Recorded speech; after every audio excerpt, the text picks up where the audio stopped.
somehow they, the schedule I was not scheduled properly, and they called to tell me I was going to have to wait another month to see the doctor. Well, again, I was determined to feel better, and I think I instinctively knew that there had to be things I could do to awaken my inner healer. Ironically, I was in a program, a School of Public Health, learning how to promote wellness. But I really don't feel like I was learning to promote wellness. I feel like it was more about learning how to manipulate people into going for a doctor visit or getting a vaccination, getting a mammogram, etc. And while those can be very important, I felt at the time that I wasn't really learning how to empower people to activate their inner healer, to activate that internal pharmacy that as a doctor of acupuncture and Chinese medicine, I really love doing. And I love teaching people how to do it for themselves as well. So because that appointment was screwed up, I was forced to figure out how I was going to solve my depression. So I started exercising, and I started feeling better. Not 100% better, but a lot better. And I began exploring meditation, and I could never find a technique that felt comfortable with me. Everything felt forced. And it wasn't until I learned to practice primordial sound meditation that I understood that meditation didn't have to be about effort and concentration. And so my sleeping improved when I started adopting healthier habits, when I started exercising more, and especially when I learned to meditate, my sleeping really improved. The skin problems went away. My relationships improved.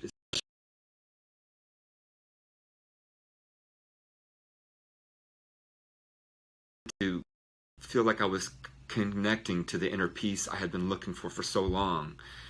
I was connecting with a happiness deep inside that I could not find outside of myself. So that's why meditation is so important to me, because it really turned my life around and inspired me to continue to become a healer.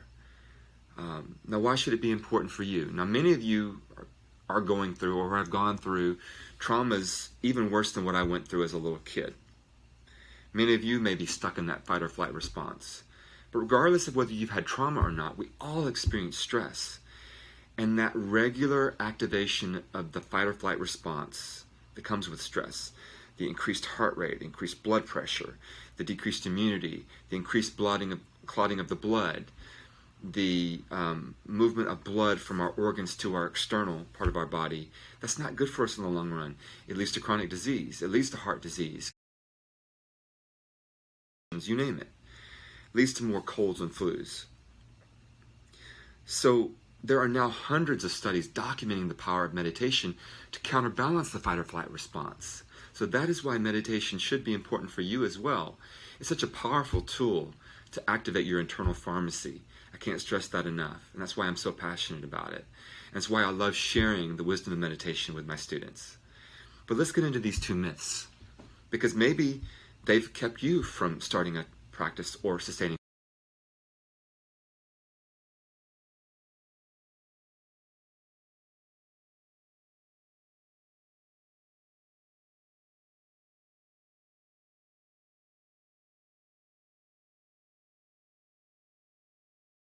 How do we meditate? Well, we need the right technique. We need a way for our mind to be coaxed into. We need to become a witness.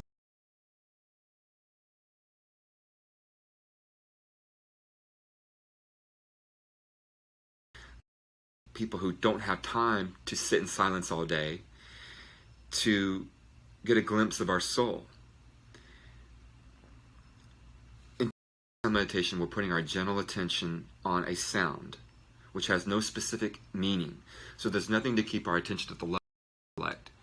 And because of that, it disconnects our thoughts from one another in a good way.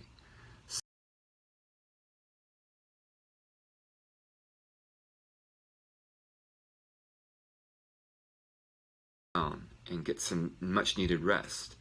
We experience a level of rest twice as the deepest stage of sleep when we meditate with effortlessness and experience the state of restful awareness that scientists have documented.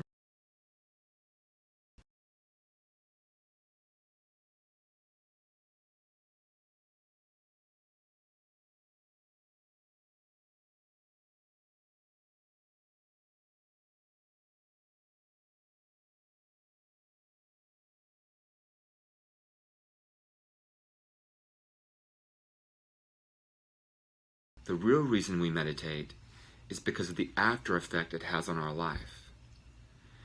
When we meditate, we go into the field of pure awareness, the state of restful awareness that I discussed. It's in that space between our thoughts that most